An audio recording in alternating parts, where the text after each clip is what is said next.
जय हिंद दोस्तों। उम्मीद करता हूँ आप सब बच्चों को दोस्तों लोन रिकवरी हेल्प में सभी का स्वागत करते हैं।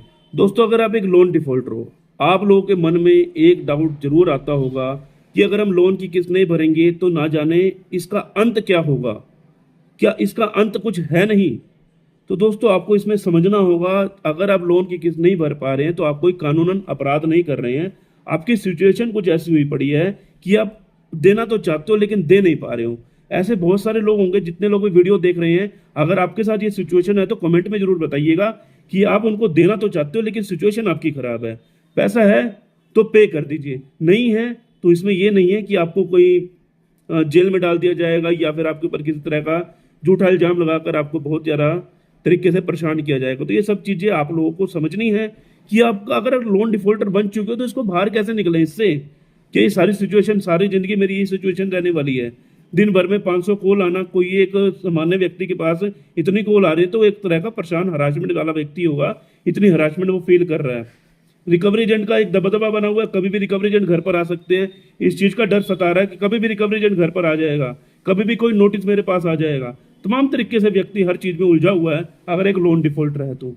दोस्तों, इस वीडियो के माध्यम से मैं आपको जानकारी देना चाहता हूँ, 2025 का अंत आ चुका है, 2026 शुरू होने वाली है, लेकिन आज भी बहुत सारे लोग लोन डिफॉल्टर हैं। तो उनको अब कैसे बाहर निकलना है, इससे कैसे निपटना है।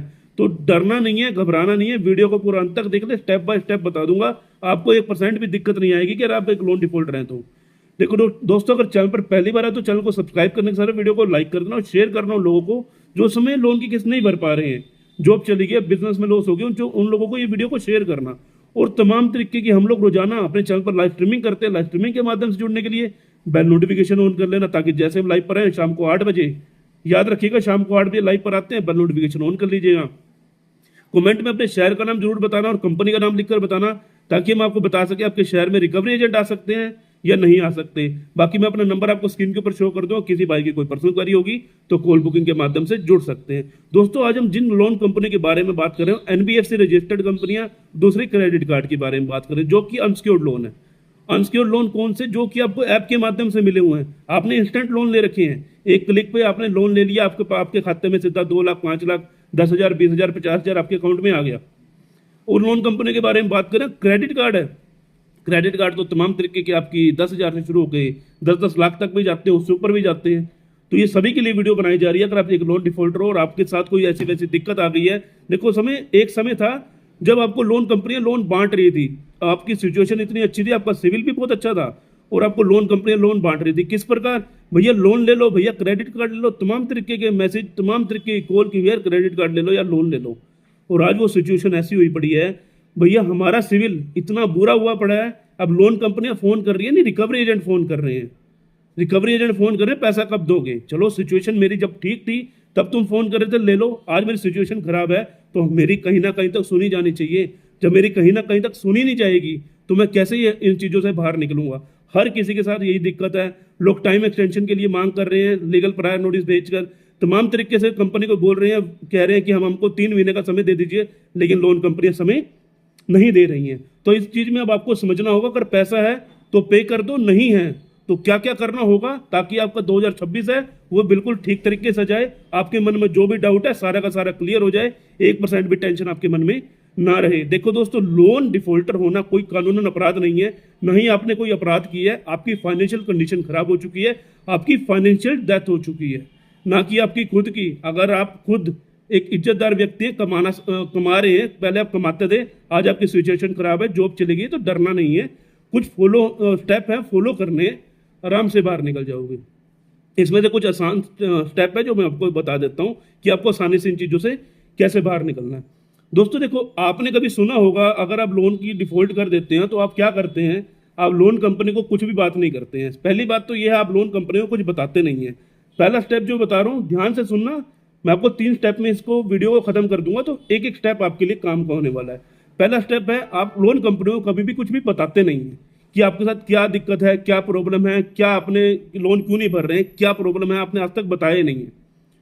सबसे पहला आपका फर्ज बनता है, जिस लोन कंपनी से आपने पैसा ले रखा है उसको एक लीगल प्रायर नोटिस भेजना, एक एडवोकेट के माध्यम से या खुद से भी बनाकर, अगर आप एक समझदार व्यक्ति हैं खुद से बना सकती हैं। एक ऐसी बिल्कुल एक समझदार तरीके से कि भैया आपको जो जो दिक्कत है, जो जो प्रॉब्लम है, उनसे टाइम एक्सटेंशन की मांग कर सकते हैं, तो आपको एक नोटिस उनको भिजवाना होगा। अगर आपका 50,000 से कम का लोन है तो आप खुद से भेज दीजिए। अगर आपका 50,000 से ऊपर का लोन है तो एक एडवोकेट का सहारा लेकर उनको एक लीगल प्रायर नोटिस भिजवा दीजिए।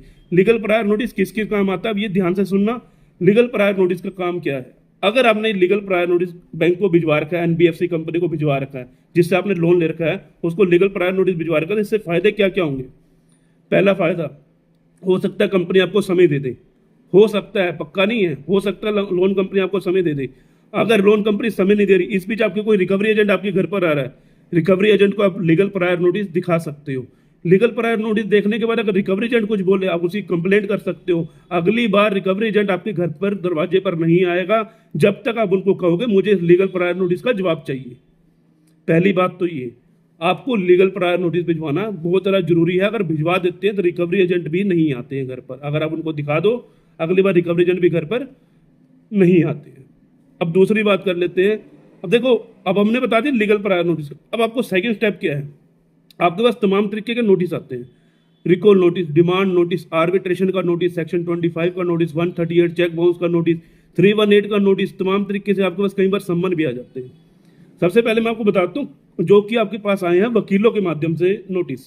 जो अगर वकीलों के माध्यम से आपके पास नोटिस आया है तो भैया हर एक नोटिस को किसी एक्सपर्ट के माध्यम से दिखा दीजिए। आपका लोन चाहे 5 लाख का है, चाहे आपका 15 लाख का है, चाहे आपका 50,000 का, चाहे 1 लाख का है, किसी एक्सपर्ट को दिखाइए। उसको बताइए कि भैया ये दिक्कत आ रही है मेरे साथ, ये नोटिस आया मेरे पास, तो भैया इस नोटिस का क्या जवाब देना है। अगर एक्सपर्ट को पता है तो एक वकील के माध्यम से वो नोटिस को रिप्लाई करवा दीजिए। कल को उन्होंने आर्बिट्रेशन की प्रक्रिया कर दी, आर्बिट्रेशन की प्रक्रिया में क्या क्या हो सकता है, वो आपका अकाउंट लीन लगा सकते हैं, जो आपका प्राइमरी अकाउंट है या फिर आपका कोई भी सैलरी अकाउंट है वो अटैच कर सकते हैं। तो ये दिक्कत आपके साथ आ सकती है। आपका प्राइमरी अकाउंट अटैच हो सकता है, जो कि बहुत बड़ी आगे जाकर दिक्कत प्रॉब्लम में आपको आ सकती है। तो जो भी आपके पास प्रीकॉग्नाइज का आ रहा है या फिर आपके पास सेक्शन 21 का आ रहा है, तमाम तरीके का, अगर आपके पास कोई भी आर्बिट्रेशन का नोटिस आ रहा है उस पर तमाम तरीके से ऑब्जेक्शन फाइल करवाइए। ठीक है, अब आपने उसके ऊपर ऑब्जेक्शन फाइल करवा दी, मतलब आपके कोई भी दिक्कत परेशानी नहीं आएगी। हो सकता है आर्बिट्रेशन 2 बार हो, 3 बार हो, 4 बार हो, लेकिन आपने ऑब्जेक्शन जरूर फाइल करवानी है, चाहे वो 4 बार हो, 4 बार भी करवानी है। अब कंपनी आपको सेक्शन 25, अगर आपका ईसीएस लगी हुई है, अगर आपका चेक गया हुआ है 138, ठीक है, तो उस चीज़ के भी नोटिस आपके पास आ जाते हैं। तमाम तरीके का उसका नोटिस आ रहा है, उसका रिप्लाई करवा दीजिए, ताकि कंपनी को पता चल सके आपकी इंटेंशन खराब नहीं है, आप देना चाहते हो, लेकिन आपकी इस समय कंडीशन खराब है। अगर आप लोन कंपनी को बताओगे नहीं तो उनको पता कैसे चलेगा? पहली बात तो ये, आपने लोन कंपनी को बताना है। ठीक है, अब ये जो क्राइटेरिया रहता है, ये आपका जो नोटिस का पहले 92 दिन तक रहता है रिकवरी एजेंटों का, उसके बाद अगले 3 महीने का रहता है क्राइटेरिया आपके पास नोटिस का। नोटिस का तो दायरा लगा रहेगा, इतने नोटिस आएंगे, लेकिन हर एक नोटिस का जवाब ना देके जो गिने चुने जो कि आपके फायदे दे सकते हैं नोटिस, उनका जवाब जरूर देना। क्योंकि कल को आपके पास कोई सम्मन आ जाता है, आपके पास कोई प्रूफ नहीं होगा कि मैंने ऑलरेडी बैंक कंपनी को समय के लिए गुहार लगाई थी लेकिन लोन कंपनी ने समय नहीं दिया था, तो वो आपके आगे काम आ सकता है। अब आपके कोई भी सम्मन आ जाता है, मान के चलो चेक बाउंस का आपके पास कोई ईसीएस बाउंस का कोई सम्मन आ जाता है, ज़्यादातर ये लोग कोलकाता आपको बुलाते हैं। इसके लिए मैं एक अलग से वीडियो बना दूंगा। कोलकाता में अगर बुलाया जा रहा है या फिर आपको कहीं अहमदाबाद, गुजरात बुलाया जा रहा है, तो इसमें अगर आपको कोई दिक्कत परेशानी आ रही है तो दोस्तों इसमें आपको एक एडवोकेट की जरूरत पड़ती है। आपको कोई भी एडवोकेट चाहिए हो, हमारे पास उपलब्ध है। हर तरह के एडवोकेट कहीं भी हो, कोई सी भी स्टेट में हो, आप संपर्क कर सकते हैं, इसमें दिक्कत नहीं है। आपको कोई अपने आप से वकील मिल जाता है तो आप खुद भी वकील कर सकते हो। अगर आपको इस चीज़ में दिक्कत आ रही है, इसमें सेटलमेंट हो जाती है। सेटलमेंट में ये मत सोचना कि सेटलमेंट आपको बहुत हाई रेट पर होने वाली है। देखो दोस्तों, मार्च आने वाली है या फिर दिसंबर एंड आने वाला है, मार्च आने वाली है। फाइनेंशियल ईयर पे सेटलमेंट 20%, 25%, 30% में सेटलमेंट हो जाती है। 1 लाख का लोन 15,000 से लेकर 30,000 में समाप्त किया जा सकता है, बिल्कुल ख़त्म किया जा सकता है। एक आपकी समझदारी की वजह से, अगर आपके साथ कोई भी दिक्कत चल रही है, पैसा है पे कर दीजिए, नहीं है तो सेटलमेंट भी कर सकते हैं। सेटलमेंट करने से सिविल खराब हो जाएगा, फ्यूचर में लोन नहीं मिलेगा। अगर आपके 10, 15, 20 लाख के लोन है, अगर आप चाहते हो कि मेरा 2, 4, 5 लाख में ख़त्म हो जाए, तो भैया सेटलमेंट भी करवा कर साइड हो सकते हैं। तो इसमें किसी भी तरह की दिक्कत नहीं आती। आपकी सिर्फ फाइनेंशियल डेथ हुई है और किसी भी तरह की कोई भी दिक्कत नहीं आई है। उम्मीद करता हूँ आप लोग को जानकारी पसंद आई होगी। मिलते किसी और इन्फॉर्मेटिव वीडियो के साथ। जय हिंद, जय भारत।